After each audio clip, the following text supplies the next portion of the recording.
My name is Kelita Bak. I'm the CEO of the National Youth Leadership Council. Thank you all for being at the conference and for joining us for the Discover Your Voice, Youth Action and Corporate Philanthropy panel. This was a session that we started last year, actually, at the conference, and it was so well received that we are delighted to be able to offer it to you again. So without further ado, please, I think on your chairs we have handed out the brief bios for both our youth panelists as well as our adult panelists. So I will just go down the line and introduce each person by name and their organization, and I encourage you to take a look at their bios for more information. So directly to my right, we have Alexandria Rice. She serves on the Youthrive Board of Directors. Kiranjit Bansal, who is with United Way Worldwide. She serves as the Director of Volunteer and Employee Engagement. Next to her is Cooper Kennard. He is on the State Farm Youth Advisory Board. Next to him is Kathy Havens-Payne, who also works for State Farm. Molly Messner, who serves on my board and is my boss. She's on the NYLC Board of Directors. And Janice Johnson, who works with the UPS Foundation. So please give them a warm welcome. Thank you. So we're going to go right ahead and kick this off with questions for them. We will leave some time at the end for questions from each of you, so please be thinking of those as we go forward. But the first question that I have, since all of you serve on a board of directors or on a youth advisory board, why do you volunteer to serve on a board? That's my first question. So who wants to kick us off?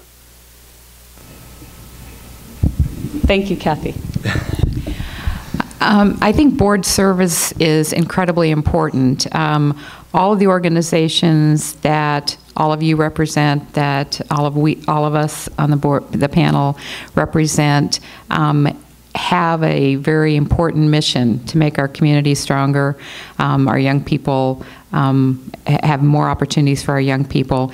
And the staff and the people that are on the ground every day doing the hard work rely on the board to make sure that things are getting done well, that they have the kind of input that they need, they have the kind of support that they need. And I think it's important as a board member that you are adding value to the organization on which you serve. Thank you. It's also an opportunity for us to leverage the resources that we have. Working at UPS, I have the resources of all the logistics aspect of UPS, so I can use not only my gifts and talents, but also the gifts of the 400,000 employees that work at UPS as well. And it's a way also to develop yourself and to represent the organization. For the purposes of a youth board, or for the purposes of an organization that allows youth to have a voice and to be at the table, the reason I serve on the board is because my voice matters. Our generational voice matters, and if we're not stepping up to the plate to speak on our behalf, we will not be given the opportunity. So that's why I personally serve on the board, because otherwise there would not be an opportunity available. And I would add that, you know, in the famous words of Dr. Martin Luther King, everyone can be great because everyone can serve. I personally volunteer because I feel that any skills or knowledge that I have, if I can share that with an organization that I'm passionate about, that I should do so. And I echo my colleagues here that it's just something that's so important and critical to just volunteer in general. But if you can also volunteer on a board capacity, it's a great addition to your service and also to the skills that you will learn as you move forward in your personal development as well as career development. You know, actually, I know that it's a wonderful thing to serve on a board, absolutely, and as everything that you have all said so far, I completely agree with. But actually, when I first started on the board of directors for Youthrive, I wasn't really seeking out a board to be on, and so I found that when it comes to Youthrive as a nonprofit charity, it's actually the the purpose of Youth Prize that makes it so that I want to be a part of kind of a higher level conversation. So I'm actually someone who'd much rather be on the ground working, running, in the field. That's just kind of my personality. But I also recognize that if you have experience and knowledge, kind of as you were just saying, about certain areas, then your voice and opinion and understanding is important at a higher systems level. And so that's why I decided to be a part of a board of directors. Similar to what Alexandria said, I think it's very important as a youth. Initially, I was on NYLC's Youth Advisory Council, and now serving on the board of directors. It's a much more mature dialogue a much more mature setting I have placed myself in, and I think it's very important as a youth, starting to transcend into the young adult world and being a young professional, to begin to understand nonprofit organizations on a higher level, especially if I'm interested in pursuing a career path along this line. It is expanding my knowledge on the system and the relationship between the corporate world and the nonprofit world, and it's much valuable information that I'm learning and gaining out of this experience. Thank you all. I think one of the interesting things about having young people serve on boards is that sometimes it seems like, everybody wants to say, oh, well, we have to give training to young people so they, can really interact well with adults on the boards and really understand what the conversation is about. And I think that's important, but I feel like sometimes we forget that adults also need to have some training to really understand that, at least for NYLC, and I know this is the case across each of these other organizations that that Alexandria and Cooper as well are a part of, is that we really see young people as full participants and as full members of the board. And so I'm curious if it's been a challenge or what even some of the adults may have experienced in terms of how other adults look to youth or maybe forget to include youth in that way, or if you've felt that at all, or if you haven't, why you think that's the case. Hands down, I've learned more from the youth on our youth advisory board than they could possibly have learned from us. They've taught us as an organization a different perspective. As any company is looking towards the future, they realize that our consumer base is increasingly younger. So there are things that I have learned as a result of listening to them. And yes, I think that I'm hoping, I'll let Cooper speak to this, but I'm hoping that they've learned from us as well. But the bottom line is, I don't think a corporation in today's world can be sustainable and can grow unless they understand the demographics that they are serving.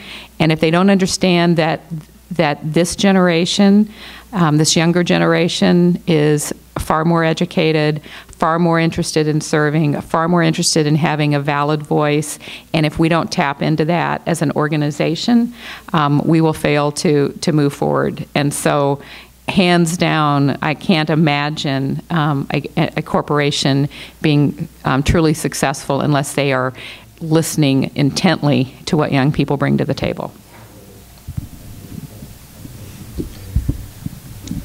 Anyone else? I'll echo that. Kathy really hit a good point. I'm fortunate enough to serve a company that has really put an investment, an active investment in youth service and in the youth's ability of this nation and of our generation to really make an impactful, meaningful divot in our society. And I really think that the youth of this nation have so much to give, and it's been so enlightening just to have the opportunity and the potential to really be able to not necessarily have a line between youth and adults. And in my personal opinion, there shouldn't be a line there because experience breeds understanding and information, but it by no means dictates whether you can serve or not, and it shouldn't ever be considered that. But Kathy's really hit the nail on the head with the ability that corporations, specifically State Farm, NYLC, other organizations in both the private and public sector, have to understand that the youth of this country should not be excluded from the conversations that corporations have. And actually, to go off on that, Youth Prize feels that when there's an issue in society, there should always be the people that are kind of the victims of said issue at the table for coming up with a solution. And so one thing that Youth Prize focuses on, and so it's my experience on a board, is the opportunity gap. So the idea that, you know, test scores are very, very separate when it comes to kind of lower income, non-white kids, and then the opposite of this. And so the opportunity to have access to wonderful programs and enrichment and things like that is actually what we believe is causing this achievement gap. And so youth are the ones that are kind of receiving that, or are the victims of that issue. And so we feel that youth should be a part of the conversation, and which is exactly kind of what you were saying, is that they need to have a voice. But at the same time, though, when I started on the board, I'd never been on a board before, and so adults don't always know how to interact with me as a youth. I mean, I've never been an executive. I've only had a couple of jobs. Some youth maybe even haven't had a job. So how do you talk to this person? How do you interact with that person? And I think to some degree, actually, youth need the opportunity to kind of work together with one of the adults on the board to be able to answer their questions and things like this, but then also for the adults to know that asking the youth questions is completely valid. And it actually makes the youth feel more equal in the situation, and then much more willing to give voice to what they think is right. It sounds like you're describing or recommending a mentoring kind of relationship in some ways, but on both ends. Yes. Right. I think on both ends I can say that for the youth and the adult interactions, it's stepping outside of our comfort zones. Adults are very comfortable with conversing with other adults on specific issues. Youth has, as I have been exposed at the Youth Advisory Council, it's been youth partnerships, and we have worked together to focus on specific issues. And I think it's where we step out of our comfort zones and step out of our boundaries is where we engage and we learn about these specific issues. And again, what all of my wonderful colleagues up here have said, that it's we learn from both sides. The adults are learning from the youth are learning from the adults, and I've definitely gained a lot of that this week, and I'm looking forward to that even more in the future on serving on the board for NYLC. And I would add that when we're working with young people at United Way, this is actually United Way's 125th anniversary, so in many ways we have a tremendous history, but we hope that we will develop and be more innovative as we move forward, and we know that where that's going to happen and how it's going to happen is with young people. And the thing that we try to tell our organizational leaders or community leaders that work with us is that hopefully at some point when you were a young person and you were a youth, somebody believed in you, and so that's what we hope to give back to the young people that are working with us as well. Thank you. I think I want to ask a specific question of the young people on our panel. So in the time that you've served on a board, or in Molly's case, since you're relatively new to our board, maybe in the capacity of the Youth Advisory Council, what was one of the most challenging and or meaningful issues that you had a hand in funding or solving? That's a loaded question. Oh, man. I like that I've stumped them already. I think outside of funding or a specific project, one of the most challenging issues, and we've touched on it before, and Alexandra and Molly, I think you can both probably comment on this, is breaking down barriers. I know I totally flipped your question, and I'm so sorry, but and breaking down these barriers and these preconceived notions that either the generational gap or the corporate organizations have towards youth. Like I said, I'm very fortunate and blessed to be in an organization, part of a board that there is no gap, or the gap is very perceived. And don't let Kathy act like she's learning everything from us. She's a wonderful example to us. But honestly, breaking down the barriers, breaking down these gaps, these preconceived notions of a youth's ability to serve based on years. Years, like I said, don't dictate anything outside of experience in years. But as far as like funding an organization, the grant program that we have at the YAB, we engage service learning organizations that go through a K through 12 initiative, and one of the most difficult things is drawing the line and saying, you know, your organization is better than another. We're so blessed to have a great network of youth around the country that are really interested in service learning, as exemplified by this amazing conference. And one of the most important things we have to do is being able to equip youth with the ability to act and serve and move on their ambitions and their goals. And hopefully by doing that, we are going back to my main point, breaking down these barriers. So I totally flipped your question on the head. So don't hold it against me. That's called a point of privilege as a panelist. Alexandra, do you want to? Oh, sorry. Are you ready? Okay, go ahead. I don't know. All right, well, I'm sorry. I think, well, on the Youth Advisory Council, I think one of the most important qualities is to be flexible and patient. When you're coming from the youth perspective, it's very new to be on the funding end when we're experimenting with grant writing and processing with all of those ordeals. And I know last year we had something that we had worked with on the communications committee for the Youth Advisory Council was Engaged Education Now, an initiative in Washington that was working for incorporating service learning in the classroom. We had spent much time with that with our committee, and in the long run it ended up not being successful, but I think that's one of the most important, like you were saying, Cooper, the steps you need to overcome, these obstacles that we may face. Flexibility is a very large piece of that on serving on a youth board. So one thing about Youthrive is actually that it's kind of been a few years in the making, but it's only been running for a year.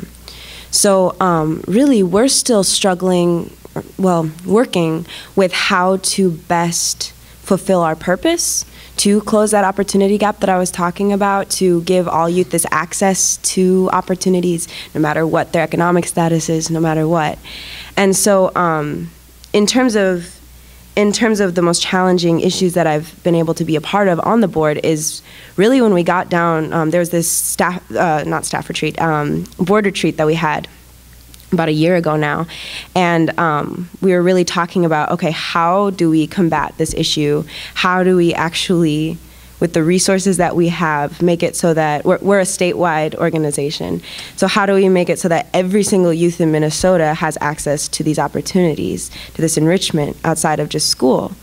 And of course, we're still working on that because that is our purpose, and so I assume we'll always be working on this issue. But I got to be a part of, as a founding board member, I got to be a part of these conversations where we actually decided what would be the most strategic and effective ways of combating this issue. And I mean, that's a very high-level conversation, and it took a long time to come to even to the point where we are today. But we actually got to the point where we narrowed it down to specific values that we have, and then focus it in even more on specific action points that we can take right now and in the next couple of years. So that was an amazing opportunity. Thank you. So I'm going to turn that question back to the adults now, actually. And I know Janice in particular has spoken frequently about the amazing experiences that she's had as a volunteer. But so a similar question is, in the time that you've worked for your organization, what was one of the most challenging and or meaningful issues that you had a hand in? There's only so much pie in a shell. So there are a lot of great organizations across the world that you want to give to, and you only have so much money. We're only allowed to give so much money. But I would say just the concept of starting our road code program And the challenge was really making sure everyone understood the importance of teen driving, making sure everyone understands that we are the safest drivers in the world, and how do we communicate that to everyone else, that we do safe driving for adults, but why not for teens? So that was probably one of the most challenging programs I've worked on at UPS, but the 2 or 3 years that we've worked on it has been just phenomenal and life-saving and changing for other people, because we have the opportunity to tell the world that we are the safest drivers, and we hope to do that every single day in everything that we do, because we're on the road every single day. So it was a challenge, but it was well worth the challenge, and our goal is to make sure that we work with other organizations to make sure we get that word across to keep teens safe.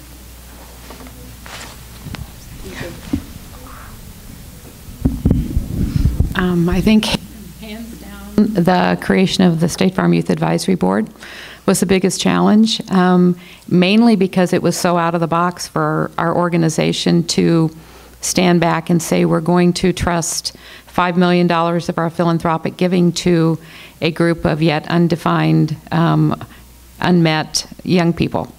And, but it's been just phenomenally rewarding for us as an enterprise, because, you know, to their credit and to all of our surprise, mine included, if someone gave me $5 million to spend, I could do that within the next 35, 40 minutes pretty easily. This is our 6th board. They have yet to allocate the full $5 million. Last year they had $18 million worth of requests. They allocated about 4.6, Cooper. So what it demonstrated to us was that our investment and our willingness to take a risk was well worth it. But I work for an insurance company. Risk is very important to us. There were certainly people of my generation who had, you know, been in the organization for a long time. As we get older, we know it's a little bit challenging to see, you know, young people coming behind us who someday are going to sit in our chair and probably take it to the next level. So the very first Youth Advisory Board meeting that we had was completely ringed by pretty much every executive in our company. And the thing that was so phenomenally wonderful was watching the adults in the room realize that, oh my goodness, young people are smart, they know how to organize, they can run a meeting far better than any of us can. They get to a point where they've had enough debate, they say let's move to action, and it's like, whoa, you know, we're gonna like decide something. So it was a challenge to be honest, the biggest challenge was getting the adults comfortable that we could sit back. I really felt like the first meeting I needed to bring duct tape for myself, that it was really hard for us not to jump in and, you know, when they were going back and forth making decisions, because of course as an adult we have all of the answers and we know exactly what people need to do. And to let them kind of work through the trials and tribulations of making decisions. But hands down, that was the most challenging, but without a doubt, the most phenomenally rewarding thing that we've done. And clearly they're tough as nails. Yeah, oh yeah, well, yeah, hands down.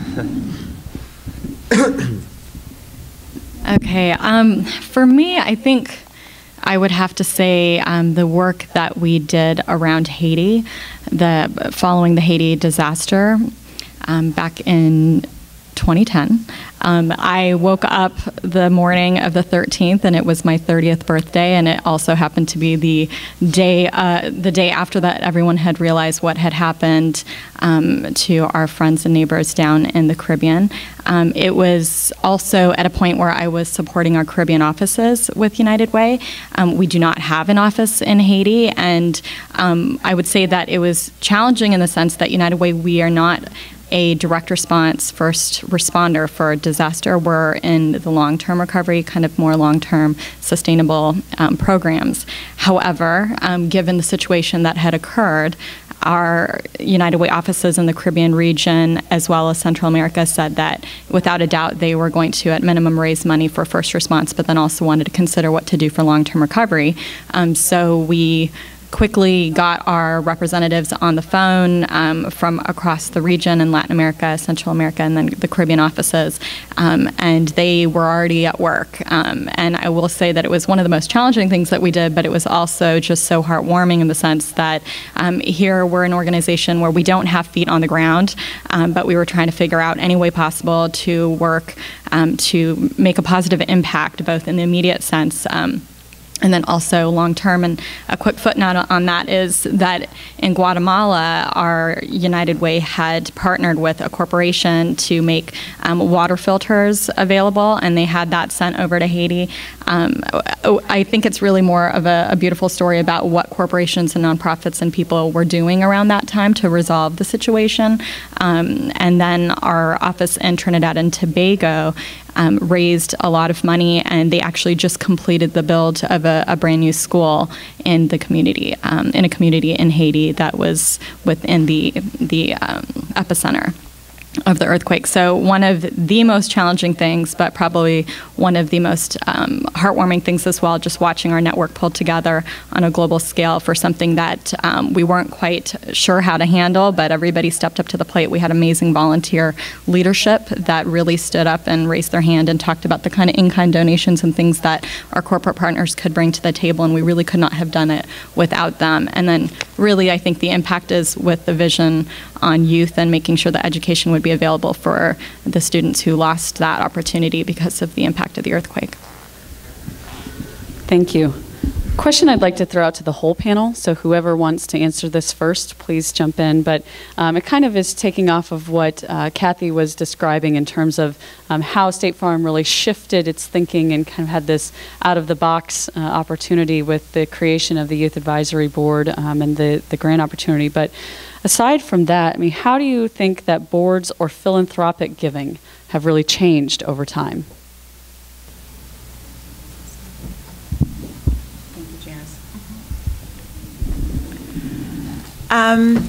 I think that prior to probably the last 5 years, most of the boards was everything programmatic.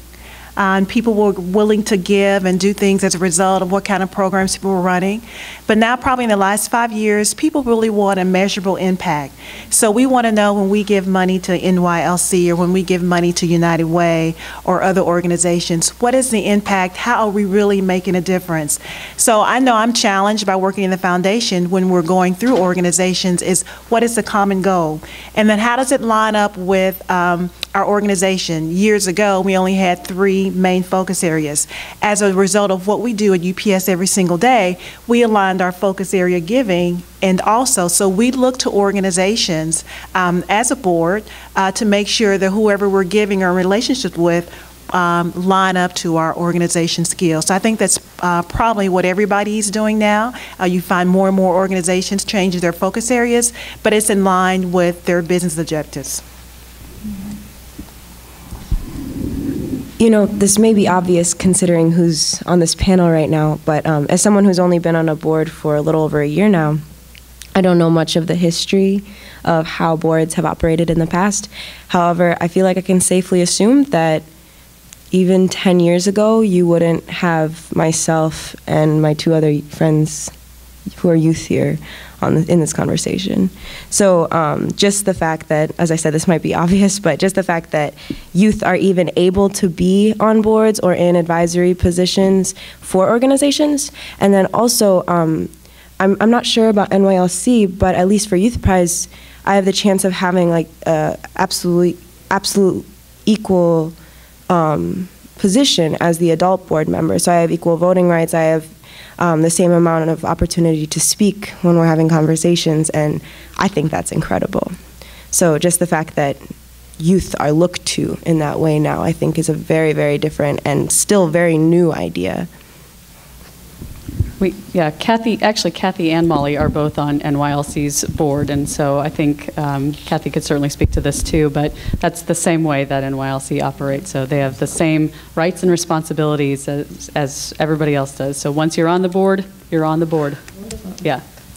And one thing I would like to echo, I've only been on the State Farm Youth Advisory Board. This is coming on my 2nd year, but I've been fortunate to be in the nonprofit world as a nonprofit owner And coming into it, I think in the last 5 years, one thing we're seeing is, Ms. Janice, like you said, the pie is the same size due to economic conditions, whatever. The pie is the same size, but we're starting to see more and more applications, more and more. I know with Youth Advisory Board, we're seeing increases every single year, and not only the amount of applications we have for grants, but applications to be on the board. And I think we're starting to see a trend of awareness that is being grown in either the mass media or whatever towards service learning. And I can tell you just from being at the National Service Learning Conference back in Albuquerque, all like 4 or 5 years ago, to now, within the 5 years, you're starting to see nonprofit organizations having to push the envelope a little more, having to take the extra step, take the extra initiative to apply for these grants and set themselves apart, because there's just as much money, and there are multiple, if not exponentially greater number of organizations trying to vie for that money. So I think more than anything, you're starting to see more accountability. You're starting to see better, well-planned organizations and plans coming into place, and you're starting to see people look for where the underdeveloped, underrepresented groups are within a specific community, state, and society. I can actually give you a real-life example of how I think things have changed, because it occurred at this conference probably 6 or 7 years ago, and I was making a presentation with Steve Culbertson, who's the CEO of Youth Service America, another great service learning partner, and we were in a very, very large auditorium. I think it was a plenary, and there were 200 or 300 people, and we were talking about corporate nonprofit partnerships, and there was a woman sitting, 5th row to the left, horribly bored, and we could tell that we'd pretty much lost her. And so we were talking about our partnership and how we were working together, and all of a sudden she raised her hand and she said, "No offense, Kathy, but I just want to know how to get your money." And so as I'm trying to kind of regroup, because it was like, oh, okay, there was a woman clear in the back of the room who stood up, and she was waving her hand, and she had a very, I think she was a teacher, so she had a teacher voice, and she said, "Kathy, you don't know me, but may I answer that question for you?" So I'm looking for the exits at this point, because I'm kind of dead in the water here, because I did not know this woman, and she proceeded to talk about how she'd come to State Farm for a grant, and we had denied it. So I'm at this point thinking I can probably go that way. And long story short, she luckily continued her story and said, "We came to State Farm for a grant. You turned us down because you asked one fundamental question, and that was, how could we demonstrate that the money you were giving us is going to impact youth in a positive manner? And we couldn't answer that question for you." And then she stepped back and she said, "So initially I was upset, but then the more I thought about it, I went back to my organization and I thought, if we can't demonstrate to our funders that we are making an impact in a positive way, are we doing the right work?" So long story short, we've reorganized our the way that we operate and being able to tell our story. And she was happy to report that she did have a State Farm grant from our PAC Northwest zone, which made me feel much better, by the way. But what it told me was that what we as an organization had started doing, which was fundamentally asking a very simple question, had made a difference. And I think that you're going to see in this very, very competitive world right now for funding, and to your point, the pie is the same, and I would argue in some cases the pie has actually shrunk. There are a lot of our corporate partners, unfortunately, that have because of tough financial times, have gotten less philanthropic and have had to step back from some of the things they've normally done. So it's incredibly important that as an organization seeking funding from any group, that you can actually tell your own story and you can explain what the results are going to be and how that's going to impact communities in a positive way. And I would build on what both Janice and Kathy have said in saying that in the United States, there's more than 1.5 million nonprofits, and growing rapidly as we speak. And it's both the beauty of America that we can do that, but it's also, I think, you're slicing that pie so thin to get it across to all these different and amazing organizations that I think the decision is very difficult for those members of the boards and corporate foundations and things of that nature. The other thing I would say is that for boards and then philanthropic giving in general, and I'm probably going to sound like a dinosaur at my age, but with the internet, people have at their fingertips an ability to give to organizations that maybe 10 years ago they may not have had at their access. They wouldn't have been able to find the information about it. They wouldn't have known about it. But it's opened this whole new world of opportunity for giving. It's actually also helped to close the gap for organizations that maybe weren't able to get the word out there before. But I think it's with all that out there, I think it's more complicated and more confusing for individuals to know where can I give to make the greatest impact? How do I make the choice of which organization I should turn to if I want to create an impact in this particular area? So I think it's a great question because it really has changed quite a bit, and I'm sure in the next 10 years we'll see, and then you guys can figure it out and let us know. Good luck. So along those lines, I mean, obviously we're all here as part of the National Service Learning Conference, and so my other question is, what are some of those perceived challenges or opportunities to investing in service learning? So I'll start with the adults again, if you can speak to that. Is there something, I don't know, different, I guess, or more challenging or less challenging about investing in this kind of an approach?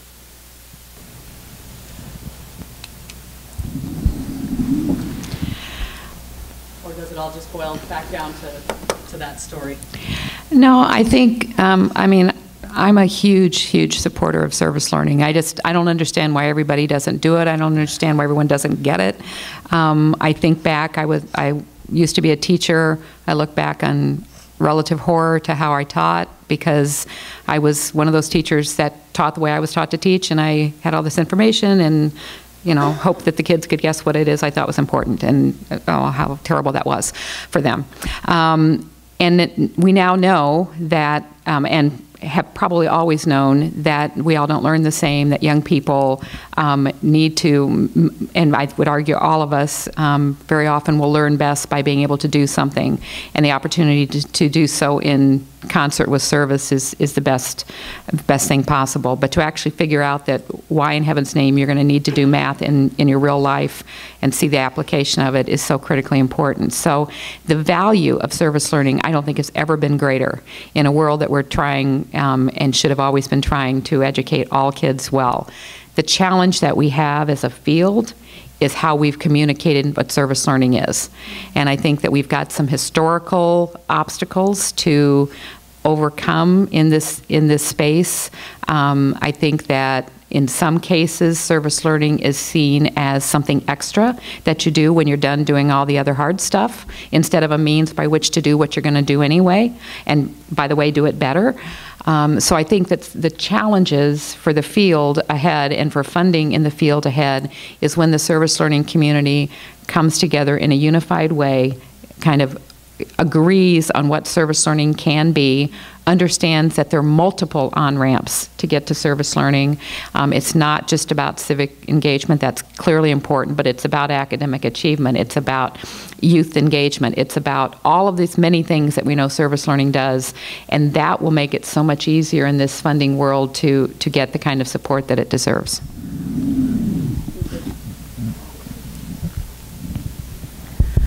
Very much I echo Kathy, but also within our organization, I think it's the education. For years, we've strived just to make sure that we are volunteering, and we are volunteering with our youth and supporting organizations that do that, but defining what service learning is to our organizations and letting them know that it's very important. And so one of the biggest challenges we will have within this year that we're committed to is to making sure we understand that, and that's why we're partnering with NYLC to help us with that transformation. So we recognize that it's an issue with us, and we know we have to do something about it. We value what we do with the youth, but we know from learning from the young people that we have a lot more work to do, and that is our goal and our opportunity to do so. For us at United Way, I would say that it is a challenge for the same reasons that Kathy and Janice have mentioned, that in some cases people think it's a nice to do or it's cute to have young people involved. But we all who are involved in this know that it's a necessity. It's not, a nice to have, it's a need to have. So one thing that we've been doing is focusing on the development of our Student United Way initiative, which is on college campuses primarily. And it's student leaders. They run an organization that helps to advance the common good in their local communities, to focus on the areas of education, income, and health. Students are encouraged to kind of figure out how they want to best meet those needs, but giving, advocating, and volunteering. Of course, service learning is a huge piece of that. And one way that I think is a huge opportunity for us moving forward is that we're in a place where we've set a goal to recruit 1 million volunteer readers, tutors, and mentors to help improve the achievement gap. We set a bold goal to cut in half the dropout rate by 2018, and we know that we need young people involved in that if we're to succeed. So I think there's a huge opportunity there to leverage our work with Student United Way and then other young people who hear the message that want to step up and take a stand for education to join us in that. But the challenge, of course, is for what everyone here is talking about, is that service learning is often misunderstood. And I think, we definitely need to and would like to do a better job of helping to communicate that with our partners and networks as well. Thank you. One of the things that I find fascinating is that it seems like we have a lot of dichotomy in our country right now. So you both hear about the amazing investments that are being made by the organizations and the corporations that are here on our panel today, and many of whom are supporting not just our work, but lots of work of nonprofits across the country. And yet at the same time, they're almost always demonized. Right? And so these evil corporations, but yet we want more job creation. Oh, but you know what I mean? So it's just this always kind of weird back and forth. And, it's a love-hate sort of relationship. And so my question to the younger people on the panel is, how do you think about corporations or large organizations? And what would you like to see them do more of or less of? I think that there should always be some sort of coexistence between corporate organizations and nonprofit organizations. I think that if corporate organizations were more philanthropic, they have their big business goals as such, but they could benefit so much more with having more appeal to everybody. A lot of people who work in big corporations, big businesses, it's the upper tier. You can encompass all populations of people, all demographics, if you can reach out and extend a hand for something that relates to your corporation.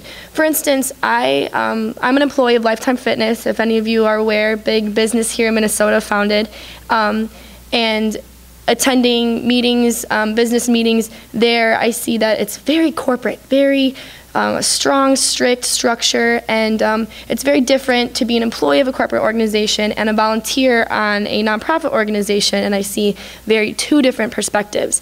But I think that if an organization such as that could provide some sort of service that has to do with living a healthy lifestyle and promoting that, that could extend out to so many more interests of people. And it helps out people who are interested in the service and interested in also receiving the benefits from the big business as well. And it just reaches everyone from every corner. Thank you. Who's next? I'll no pressure. No pressure. I think Molly hit on something really big when talking about pairings and having. At the end of the day, there needs to be more transparency, and I think if corporations, the minute we stop seeing corporations as the big scary, straight suit and business tie boogeyman, and start seeing them as living, breathing organizations that can have a great impact within the community, that's when we know that we've arrived. And I really think that by being intentional and by being transparent with both the general public and within the community which you're based in. I keep coming back to this, but the great thing about working with State Farm is the fact that in the community of Bloomington, Illinois, there's practically very little line between the people that live in the community and the people that work at State Farm.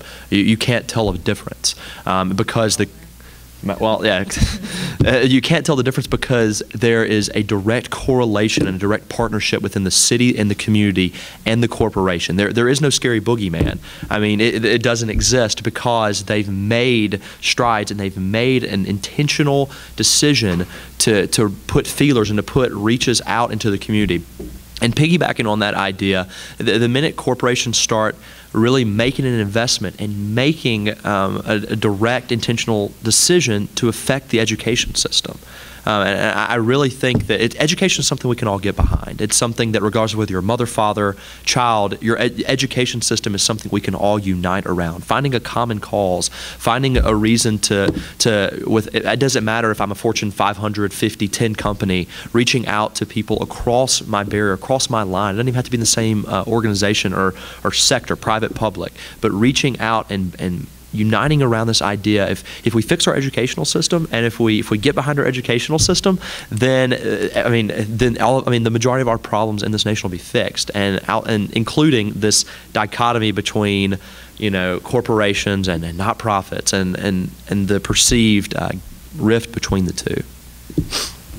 Thank you.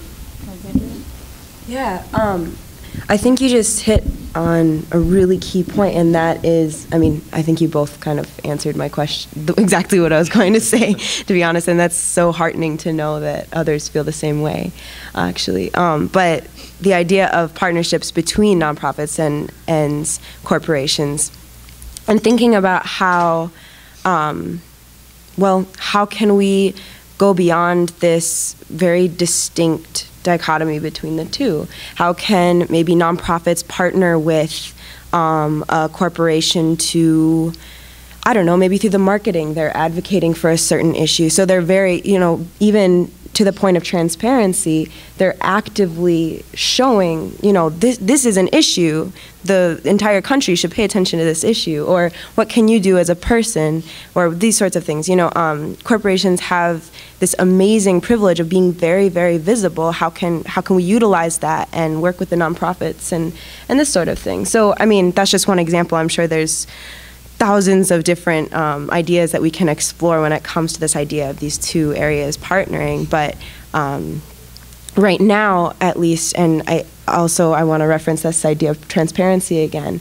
Right now, at least, to the general public, it's not obvious that even this giving is happening. To be honest, I don't think the average person between the age of 15 and 30 necessarily knows that State Farm gives quite a bit to all of these different issues. People just don't know that sort of thing. So how can we make it so that it's not this this scary corporate business, and how do we make it so that it's like, oh, they actually care about my life, they care about my community, they care about these things? And then also, how can we make it so that that perception is very, very true? That's a great question. I actually want to go into I'll step down in a moment and take questions from the audience, but as I'm doing that, just to see if any of the adult panelists want to respond to this question in terms of what you'd like to see corporations, not necessarily your own, but sort of a general statement, do more of or less of. I just don't want you guys to not have a chance to respond if you wanted to. Echo everything that the young people have said on the panel, but just want to make sure that corporations utilize the skill set and the expertise that they have to help nonprofits. So, for example, NYLC or other organizations, you may not can have a full-blown human resource department or IT technology group or logistics group, but there are corporations within this area or people who serve on your board can help you with that. So we need to find opportunities that we can utilize our skill set and make it available to you, whether it's marketing, anything that you need. So it's not so much sometimes the dollars, the green dollars that we're giving you, but it's that skill-based volunteerism that we have, that we do every single day as an expert. I don't think that we'll ever, sorry, I was just going to say, I don't think that we will ever, nor will anyone probably beat your logistics, so just put that out there. Right, and if I can add to Janice's, I mean, just to give you a real live example, UPS employees volunteer, is it 1.6 million hours? And they raise about $60 million with United Way every year. I mean, that's pretty awesome. And I agree, probably people don't know that. So it's something to say that that's, to be giving and volunteering at that level as a company, it's a part of the culture of the organization. So I would say we need more companies like UPS. We need more companies like State Farm that have a system in place where Kathy is volunteering to advance education, you know, working with so many different organizations around the country, nonprofits, schools, I mean, just everything that you can think of, because they, deep down as a corporation within their value system, truly believe in what they're doing and what they're saying. I agree with what both of my colleagues have said, but my dream date for corporations is that young people will be sitting on corporate boards, not just philanthropic boards. I realize that there are risks inherent to that, and those risks can be personal to the young person because there are liabilities involved, and I think that's probably the biggest sticking point. But at some point, we'll get there. Thank you. Are there questions from the audience? Who has a question? Yeah. This helps me walk around too. Can you tell us your name as well? Greg Herder from the area here in Minneapolis. Picking up on Kelita's last point, I mean, obviously the corporations that are represented here, you're transparent and you're above, you know, the pale of what usually people think of as corporations. The fact that you're here, you've invested in youth. Transparency within what you do in your own corporations is one thing, but I think getting back to that dichotomy, one of the problems here is about bad actors in the industry as a whole. I mean, Enron gave out a lot of corporate philanthropy. Calling out the bad actors, I think it's a larger transparency issue. And by working with youth, that's one thing I see that you guys do, is encouraging that, you know, that broader connection. And that's going to do a lot of good, even without, you know, your press department going on and raging against whoever the bad actor of the week is. You know, is that something? Is like, in terms of, you know, do you feel like you're having an impact on corporate ethics by investing in youth the way that you're doing? I think absolutely. I think so. I think, and this is a personal statement, not a State Farm statement. I happen to think that the media could help us a whole lot. I would pay more for my daily newspaper, for whatever media I use or listen to, if they would print positive stories about what young people are doing, about what nonprofits and businesses are doing together.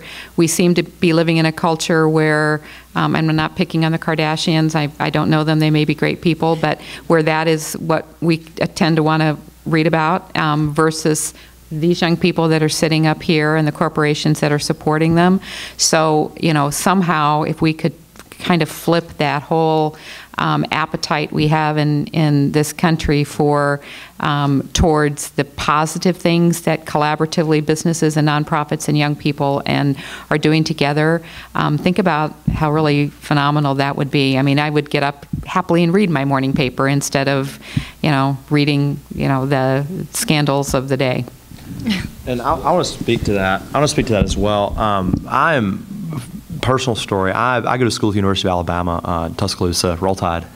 But during April 27th last year, I don't know, most of you are probably aware of the devastating tornado that we had that hit our community and completely just turned Tuscaloosa on its head. It was very similar to the Joplin incident that happened just a few days, short days later.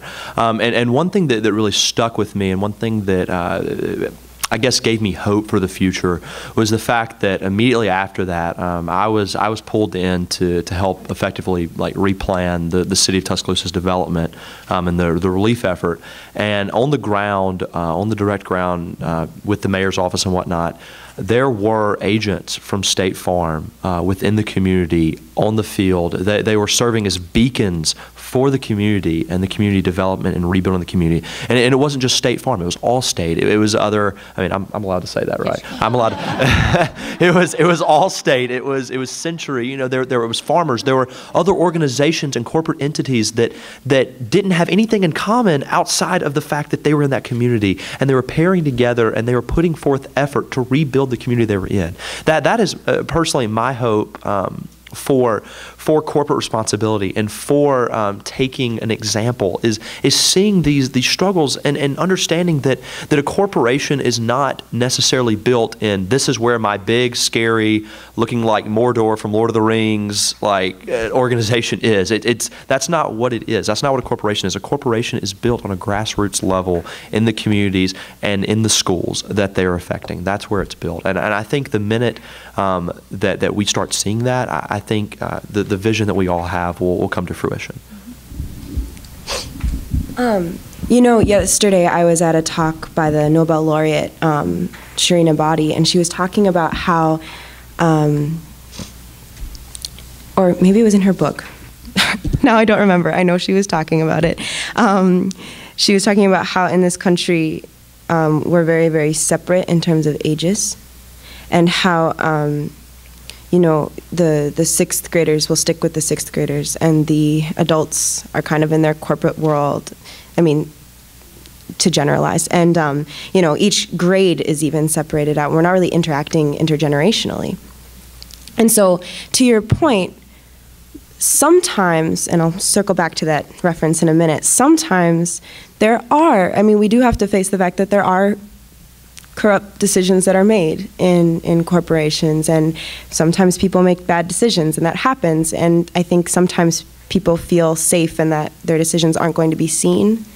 But at the same time, I almost have to wonder if we go out of these bubbles of just older adults together, just youth together, this sort of thing, if the 50, 60-year-old board member is interacting with someone who will very directly be probably having their job in 30 years, who will be running the same organization, who will be running the country, who will be interacting with the society, if they're seeing the effects, the direct effects of how they're acting on generations after them, maybe that will change how business is done when it can be in that negative way. And so I know that's a touchy subject to talk about, but at the same time, like, I don't want youth to just be, you know, like, look, I'm a youth, I'm the next generation. I'm not going to say anything. But at the same time, even I sometimes wonder if the presence of younger kids around, if you can be more conscious, if it causes older people to be more conscious of, look at that 5-year-old. Who will they be in 10 years? How are my words affecting what they're doing? How are my actions affecting them? So how do we integrate that into corporations and also nonprofits? Thank you. Well said. Is there another question? Yeah.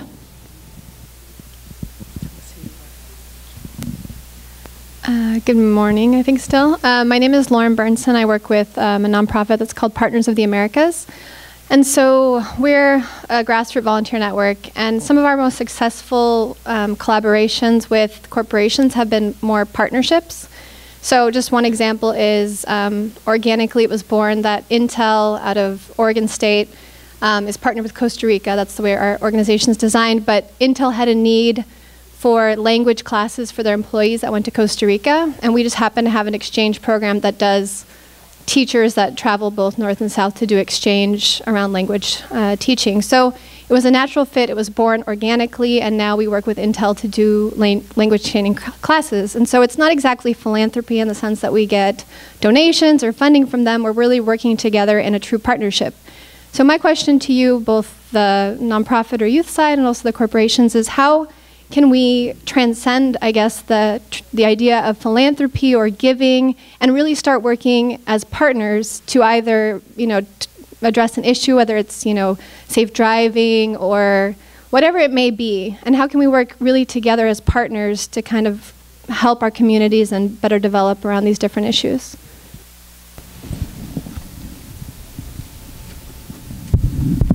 There's a saying that there is not a stoplight that a UPSer driver doesn't go through globally around the world.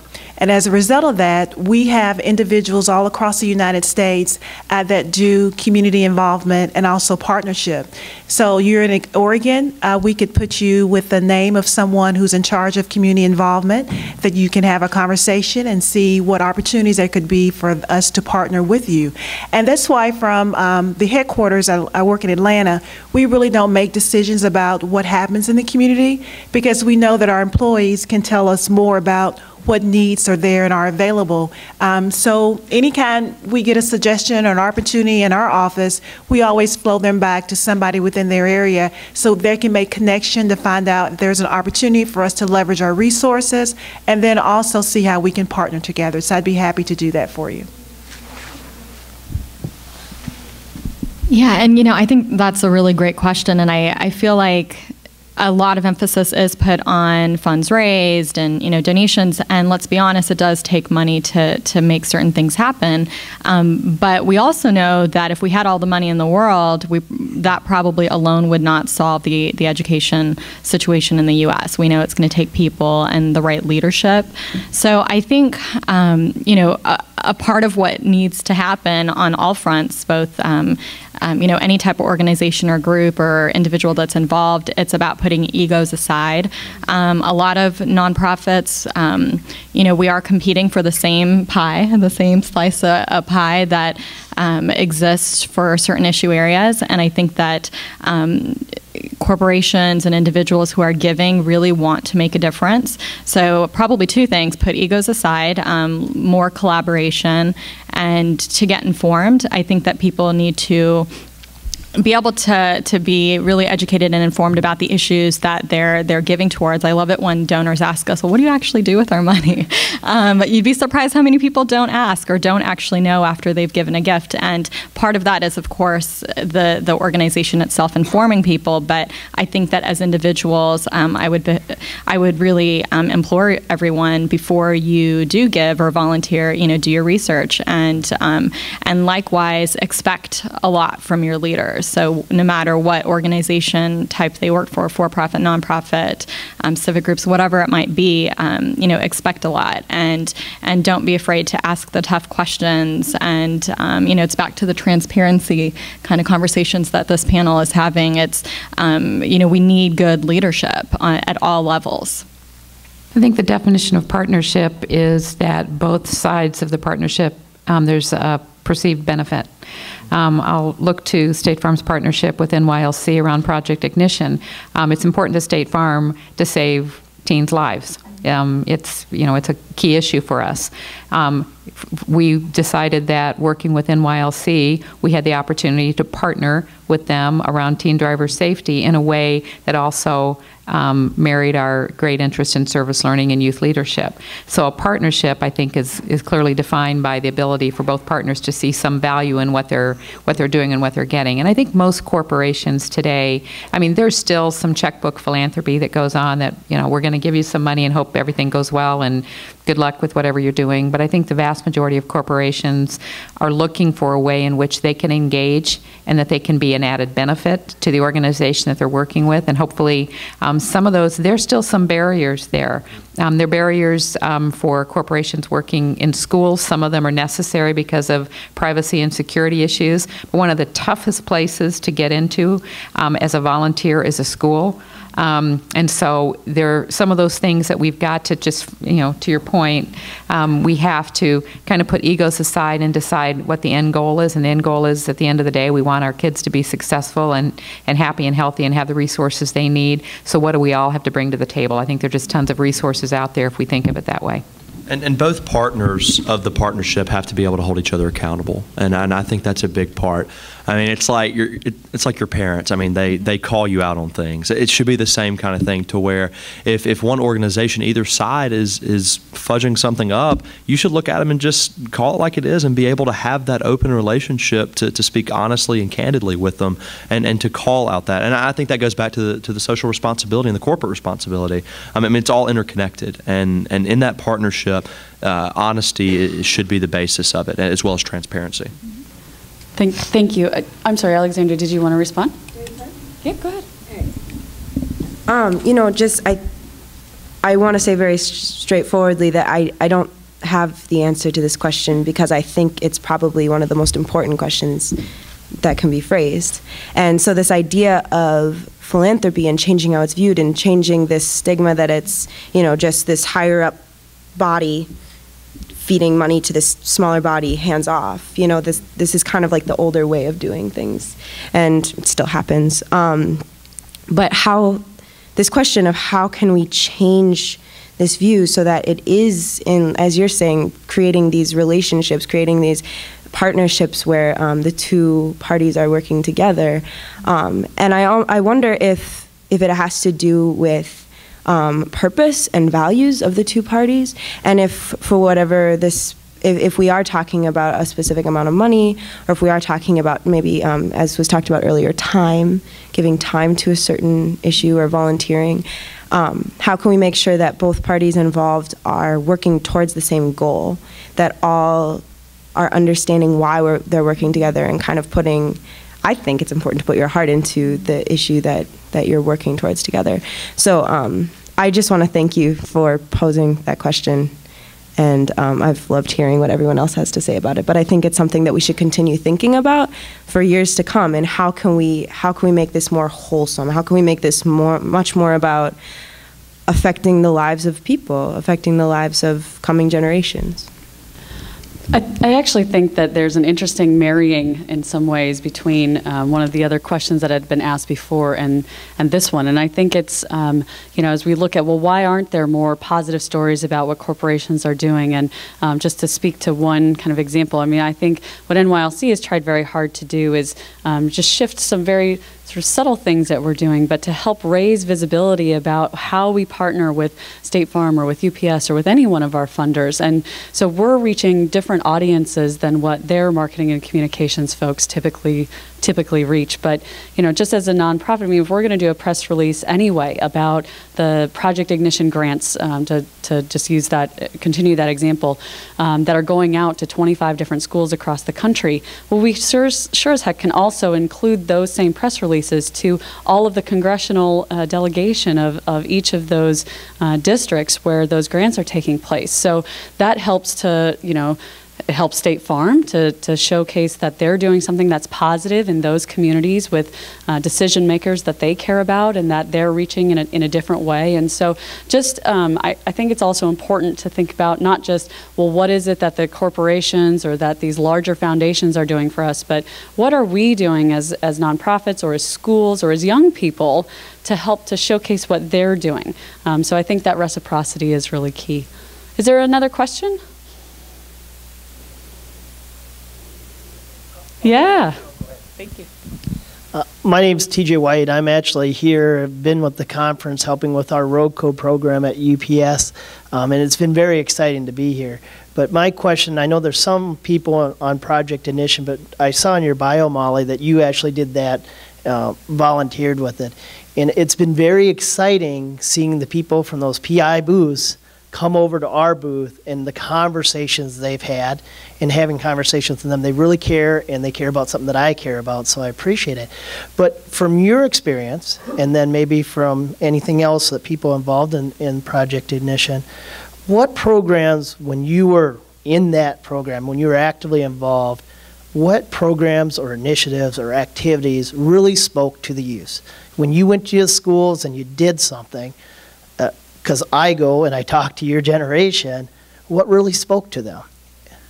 I think the number one important key is hearing personal testimonies youth to youth. A lot of it is youth look up to adults almost, in a lot of positions they feel submissive because they have, they feel just the authority, just the concept of authority. And with Project Ignition and with that leading me to more wonderful opportunities with NYLC, it's given me the courage and the other opportunities to let youth know that you can stand up and even the platform. Being a leader in your community by advocating teen safe driving is one of the most powerful things I've done within my high school career, and it's given me a lot of, like I was saying, a lot more confidence to be able to speak out on something like that. And I think just these partnerships, not only for me, but for other youth up here and for other youth definitely attending this conference, it's great to get the perspective of other youth on that. And it feeds the fuel, or feeds the fire. It's the fuel that feeds the fire, to hear not success stories, but just experiential stories, what you gain out of the experience and what that's giving you for the future. And I love Project Ignition. It's a great program, and I think that you guys did a wonderful job this week with everything that has been presented. So thank you again for that.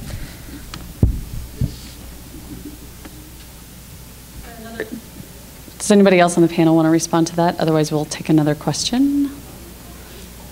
Is there another question from the audience? Yeah.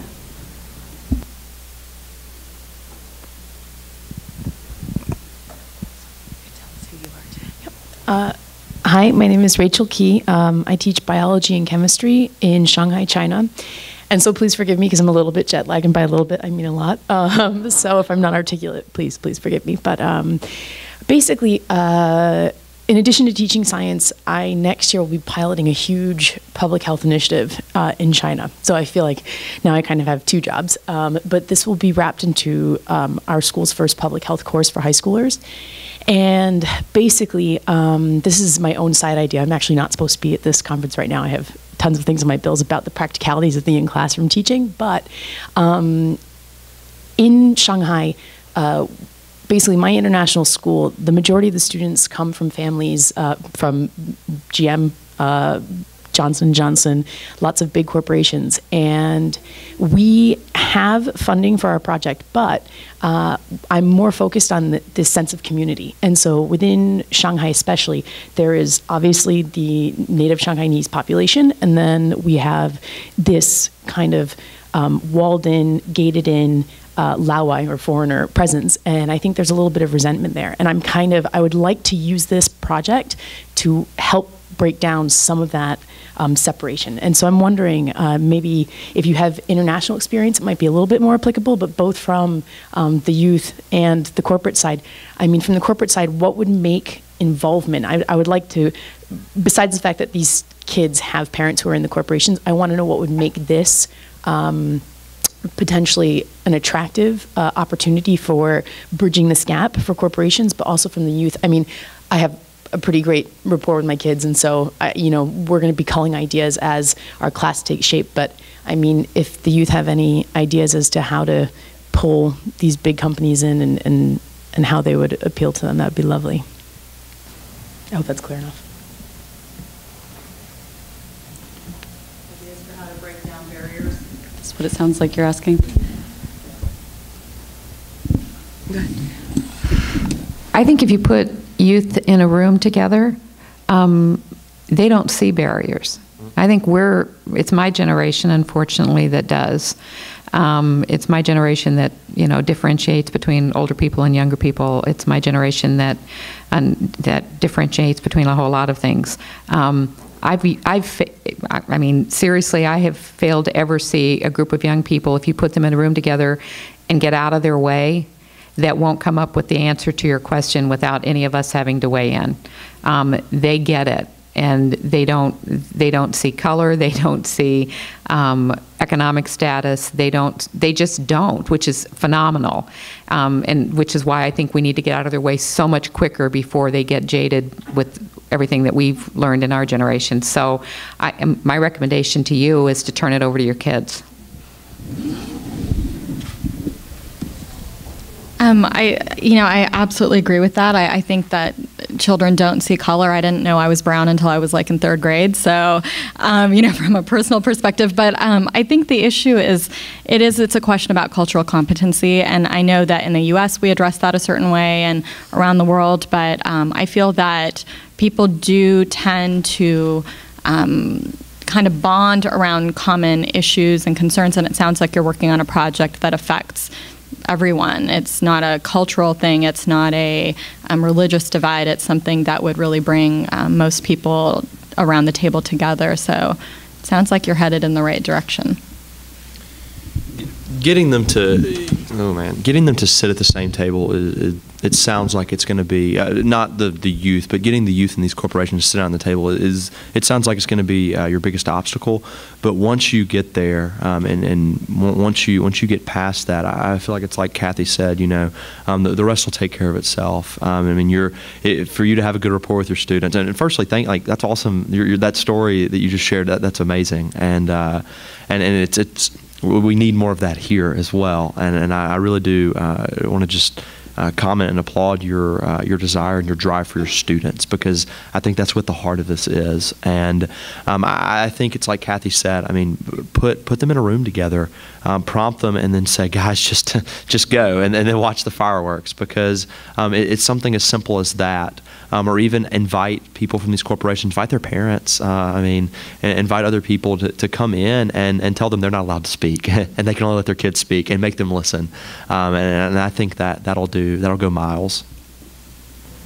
So we probably have time for only one or two other questions. And so just a reminder that I think you also have workshop evaluations on your chairs. So if you could please not forget to complete those. We take those pretty seriously, and we love to have your feedback. Thank you. Sal, did you have a... Yeah, I'm Licio Salvar from Jacobs High School in Algonquin, Illinois, and 2 years ago we got the opportunity to go to Qatar, and we took a group of kids with us over there, and we held the first ever service learning conference in Qatar, and it was unbelievable. And the last day that we were there, we had a closing ceremony, and we had kids from Jordan, Palestine, you name it, everybody from the Middle East, all the countries that are fighting one another. But we had their youth there. And there was a country from Syria, or I think it was Syria, they had their dancers up on the stage dancing. And within a half hour, they had all the kids from all the countries that are fighting one another were all up on stage dancing with one another, arm in arm with one another. And it was like an Olympic movement. It was, Jim Kilsmeyer was there too with us as well. And it was an unbelievable moment, a moment I'll never forget, to see all these kids getting along with one another. And that's the future. Yeah. Thank you for sharing that. Yeah, thank you. Thank you. Is there another question? Jen. It's got chill bumps.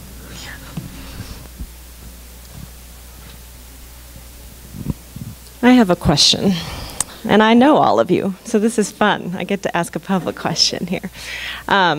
I work in, I'm the development director for NYLC, and though we have funding partnerships with many of you, or some relationship with many of you, every nonprofit, large or small, has different programs of different sizes. And I also used to run a different, very, very small startup organization and worked for years and years and years trying to get it funded, largely unsuccessfully. So my question to you is, now that we know you, this is the fun part, because you are all the most charming, most delightful, most wonderful people in the world, and love to get to work with you. But sometimes the struggle is in getting that relationship established. And I guess my question to you is, if you have any advice for those in the room who are working to get a project funded, and they don't have that existing relationship with you, sometimes the proposal itself is the only thing you've got to stand on, and to be persuasive in a way that gets their message across, but also specific enough to show that they're really making an impact. I guess when you are looking and you're looking for new relationships, new funding partnerships, what's the most important thing that you're looking for in that proposal? Is it the size of the program, the number of people they're impacting, the size of the budget itself, how that budget is constructed? I mean, there are so many different pieces of a proposal. I'm just asking if you have any words of advice for the people in the room on getting a more successful program and getting that program funded. I think it's a combination of everything you just said, but I would strongly recommend that if you're trying to build a new relationship, you let the person experience what the work that you're currently doing first before you hit them up for money. And secondly, take a young person with you to make the pitch. I think it's, I mean, and this is maybe just me, but if a young person looks me in the eye and says, this is going to change my life and this is what I got out of it, I have a much, much more difficult time saying no than, no offense to those of my generation, but I have a tougher time saying, and I think most people do. It's the same thing that I tell people who go up to Congress and they're trying to advocate for something. Take a young person with you, for heaven's sakes. I mean, and then to be serious, step back and be quiet. Let them tell what this is going to do for them. It's really, really hard to walk away from. A couple of things. Do some research about our organization or any organizations you're trying to get funding from, which is very important.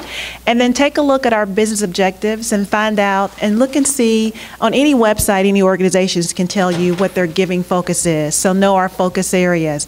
And then try to see if there's something that you do that you can align where you are. And probably the most important thing is, how can we connect with you via volunteerism? 90% of the funding that we give globally, it's because our employees have a relationship with that organization. So maybe number one, they started volunteering with your organization first to get to know you. So in order for us to get to know you, we did several projects with you, and as a result, when you applied for their grant, we knew who that person was, who that organization was. So because there's so many philanthropy nonprofit organizations globally, everyone is sending in a proposal. We want to make sure that there is a relationship with you so we can have more employee engagement with you too as well. And the only thing I'll add to that is that sometimes it's about being relentless and, you know, knocking on that door until you find the right person. We experience that all the time, that really what you need is somebody who's passionate about whatever the cause is that you're championing. And it's not that people, you know, at a certain level don't care, but I think that sometimes what it's going to take is just that person who's going to be your champion within the organization, who can then navigate, you know, the bureaucracy and the whatever else it is that might be a barrier from the outside looking in. But that's maybe another angle that you could approach. And for the specifics, because all of us have been on both sides of both the applying for grants and granting out grants. I mean, I feel like it's both sides of that. The thing that I would suggest is be intentional with your relationships, and really find things that set you apart. I know for the confines of the Youth Advisory Board, the one thing that I mean, it goes to our mission, but the one thing that we really look for is open, honest, and transparent. And we keep coming back to that because it's such a key term. But on top of that, I mean, just youth-led. Is it youth involved? I mean, Kathy really hit that on the head with, I mean, no offense, but it's really hard to say no to like a 13 or a 14-year-old. I mean, it really is, because they just wear at you and they bug you and they keep going at you until you know. I mean, you can't say no. And plus, they're cute as the devil. So I mean, what can you do? But on top of that, it's really just focusing and finding the things that set you apart. If you really are a service-oriented organization and you really care about the community, that's going to be evident. I mean, and on top of that, do your research. I mean, it's like going on a date with somebody for the first time, which is very pertinent in my life right now. But you do your research. You find out what they like, what they don't, the kind of things. You set yourself up to succeed. And I think if you go on ahead and do your prep work there, it's hard to fail. Don't take her to a steakhouse. She's vegetarian. Oh no! Yeah, definitely don't take her to a steakhouse. She's vegetarian. It's a bad decision. I don't have much to add except for the idea of being strong and aware of what the purpose of your organization is. You know, being very confident in what you will accomplish and being realistic in what you will accomplish, and then also conveying how you will in the future convey the effect that your program or organization took on whatever population you're focusing on or whatever purpose you have. So in addition to everything that was said here, transparency, all of these things, also just being very, very sure in your purpose and conveying that very honestly to whoever you are looking to receive funds from. And right on top, piggybacking on that, what I wanted to throw in earlier, I think while bringing a youth to the table, this can diminish the lack of understanding between the partnerships. And I think it's much more than just handing over a check or handing over a donation, just slapping your name on something for sponsorship. Most important part of partnerships is sustainability. And being able to, just as you guys had all said, keeping the duration of the partnership meaningful to both organizations. Also, diversifying, if you can, diversifying your funds so that you're coming to an organization and saying, if you don't give me money, I will still exist. You know, like if you stop giving me money, all of our efforts won't just end right there, because I have these other organizations, the other foundations supporting what I'm doing. So even if it's just one other or two other, it's still something more than just being completely dependent on one organization, which, to the sustainability point, it's not sustainable. You know, that foundation might all of a sudden not have money, and then what happens? So just keeping that in mind too. Sorry, we like this question. You know, the other thing I would say specifically to United Way, for us, it is about impact, as it is for many of these organizations at the table. But when you've done the research and you're ready to actually fill out that application or the RFP or what have you, is describing how you're actually moving the needle on that issue. And one of the things that we like to say at United Way is we don't want to just continue to put, you know, Band-Aids on things or treat the symptom. We really want to know what the disease is, what's the situation that's causing the issue to begin with in a community. And that way we can truly address that core problem, rather than, you know, just continue to Band-Aid fund and, you know, everyone's wondering why the problem doesn't go away. Well said. I think that's part of why we're all here and why we value service learning, is because it is looking at what are those problems that we're trying to solve in a meaningful way. So I just really appreciate, I learned a lot from each of you. I learned a lot from the great questions that you all asked. So I just really want to thank each of you for bringing your own wisdom to the table and to this conversation, and for raising your voices. Please give the panel a round of applause. Thank you so much for being with us.